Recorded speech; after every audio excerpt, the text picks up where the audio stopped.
అదేవిధంగా మరి మా కలవకుర్తి విషయానికి వస్తే కూడా సేమ్ కొల్లాపూర్లో ఏం జరిగిందో అదే జరిగింది. మేము మరి స్పెషల్ డెవలప్మెంట్ ఫండ్ కింద ఈ మా తాండాలు ఎక్కువ ఉంటాయి. మాకు 212 ఎస్టీ గిరిజన తాండాలు ఉన్నాయి. దాంట్లో 54 గ్రామ పంచాయతీలు ఎస్టీ తాండాలు గ్రామ పంచాయతీలు ఉన్నాయి. నేను 150 కోట్ల రూపాయలతోటి అన్ని గ్రామ పంచాయతీలకు గిరిజన తాండాలకు బీటీ రోడ్లు మంజూరు చేయించినాం. ఆ బీటీ రోడ్లు కొన్ని ప్రారంభమైనాయి, కొన్ని ప్రారంభం కాలేదు, కొంతవరకు పనులు జరిగినాయి. ఈ ప్రభుత్వం వచ్చిన తర్వాత మొత్తం నిలుపుదల చేసింది.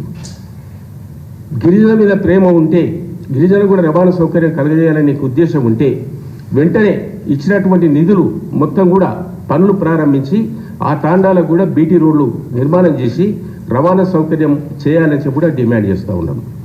అదేవిధంగా మేము ఆమనగల్లో ఒక పాలిటెక్నిక్ కాలేజ్ మంజూరు చేసినాం. ఒక జూనియర్ కాలేజీకి 9 ఎకరాల 27 గుంటల భూమి ఇచ్చి 2,50,00,000 రూపాయలతో పనులు బిల్డింగ్స్ ప్రారంభించడం. అదేవిధంగా ఆమనగల్లో ఒక డిగ్రీ కాలేజ్ మంజూరు చేయించడం. అదేవిధంగా తలకొండపల్లిలో ఒక జూనియర్ కళాశాల మంజూరు చేయించడం. కడతాల్లో కూడా జూనియర్ కళాశాల కావాలని చెప్పి కూడా ప్రతిపాదనలు ఉన్నాయి. కడతాల్లో కూడా 30 బెడెడ్ హాస్పిటల్ కావాలని కూడా ప్రతిపాదనలు ఉన్నాయి. ఆ విధంగా మీరు వచ్చిన తర్వాత ఏది కూడా మంజూరైనటువంటి ఎక్కడ కూడా మీకు నిర్మాణాలకు కానీ డబ్బు కానీ బిల్డింగ్స్ కానీ ఎక్కడ కూడా కేటాయించలేదు.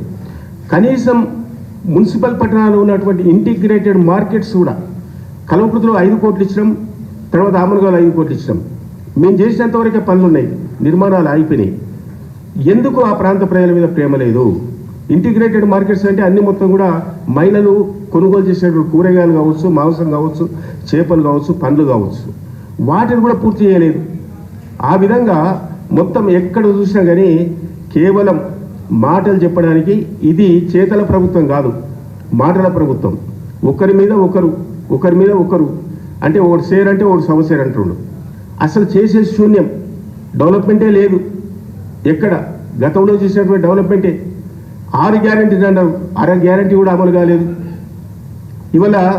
ఇలా ప్రజలందరూ అడుగుతున్నారు, నిలదీస్తారని ఒక భయంతో ఈరోజు స్థానిక సంస్థలు కూడా అనేక మెలికలు పెట్టి బీసీల రిజర్వేషన్ పేరుతో తాసారం చేస్తూ ఉన్నారు. మరి కామారెడ్డి డిక్లరేషన్ ప్రకారంగా బీసీలో కూడా 42% మీరు వెంటనే రాజ్యాంగ భద్రత కల్పించాలి, కాన్స్టిట్యూషన్ అమలు చేయాలి. ఆ విధంగా చేసి పార్లమెంట్లో బిల్ పాస్ కావాలి, 42% చట్ట ప్రకారం రావాలి.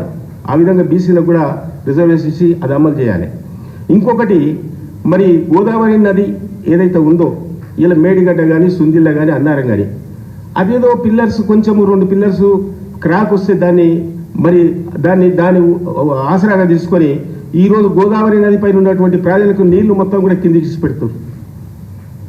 అక్కడ ఉన్నటువంటి 43 లక్షల ఎకరాలకు సాగునీరు అందించేది కాళేశ్వరం ప్రాజెక్టు.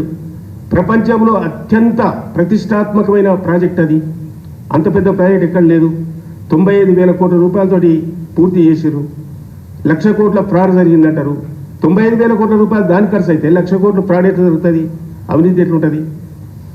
సాక్షాత్తు ముఖ్యమంత్రి గారు మావ మాట్లాడిన పద్మారెడ్డి గారు, ఇంతవరకైనా మీకు దాని విషయంలో అవగాహన లేదు. ఆ విధంగా బురద జల్లే కార్యక్రమం పెట్టుకున్నారు. మీరు గతంలో చేసినటువంటి పనులు పూర్తి చేసి కొత్తగా మీరు చేసినటువంటి పనులు మళ్ళీ ప్రజలకు ఇచ్చినటువంటి 6 గ్యారెంటీలతో పాటు 420 పథకాలు మీరు 420 మోసాలు 20 నెలలు ఆ విధంగా గడిచిపోయింది.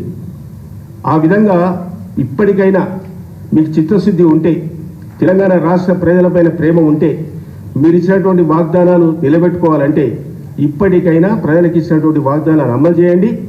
ఈ తెలంగాణలో ఉన్నటువంటి అన్ని కులాలకు అన్ని వర్గాలకు న్యాయం చేయండి. ముఖ్యంగా 80% ఉన్నటువంటి రైతాంగం యొక్క మేలు కోరండి. ఆ విధంగా ప్రాజెక్టు కంప్లీట్ చేయండి. ఈ తెలంగాణను కోటి రతనాల వీణ చేయడానికి కేసీఆర్ గారు ఏ విధంగా అయితే ప్రణాళిక సిద్ధం చేసుకున్నాడో, ఏ విధంగా ప్రణాళిక ప్రకటించాడో ఆ విధంగా మీ కాంగ్రెస్ ప్రభుత్వం కూడా మరి ఉన్నటువంటి ప్రాజెక్టులను పూర్తి చేయాలి, కొత్త ప్రాజెక్టులు చేపట్టాలని